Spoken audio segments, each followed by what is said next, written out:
There was no moon the night of the crossing. There were soldiers stationed along the stretch of the river. Small refugees had made the crossing or died trying to ford the river since 1975. That night there were a few lounging men near the water's edge selling rafts, trying to make a living in an economy devastated by war. A few of my uncles with their big families traded the remaining possessions for rafts. My father did not have any money.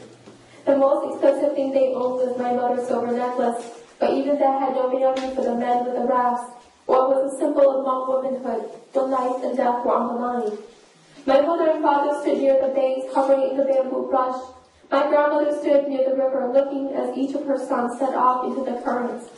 My father had an idea. He would cut the bamboo, tie it around himself, tie it to my mother and the baby, tie it to his mother, and he would drag them across. They had gone this far, he would not give up. If they died, it would be together. If they survived, it would be together. Why did my grandmother cross the Mekong River with my father? Couldn't she have crossed with my other uncles? She explained to me how she crossed with her youngest son. The river was so wide, I could not swim. Neither could your mother. Some of your uncles had traded things for rafts. Your father did not have one.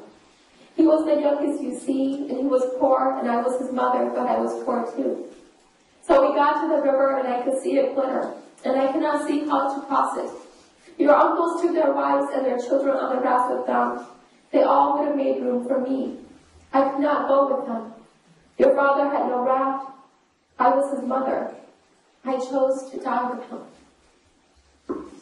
And that selection is for my mother, who came with me to Wisconsin again.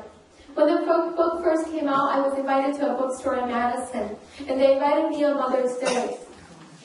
And I went with my mom, and she was the only one there. And I read to her, and it was a day when the sun shone and the rain came and the snow fell. But I stood there reading to my mother, and it was one of the hardest experiences of my life. The distances that mothers will travel for their daughters. A long time ago, we saw the White Cliffs of Dover on TV, and I said to my mom, I was maybe 9 or 10. And she says, oh, they're so beautiful. There are such places in the world. And I said, Mom, one day, I will take you to see the White Cliffs of Dover. And she said, she looks at me and she says, daughters don't have to keep the promises they make to their mothers. It is enough that they make them. And I know why she says this to me, because she left her mother at the age of 16 to walk for her life with us, and she never saw her again. In her dreams, she carries this image of an old woman walking away into the jungle, and the words that she never said, the goodbye that never happened, because she thought there would be one more day.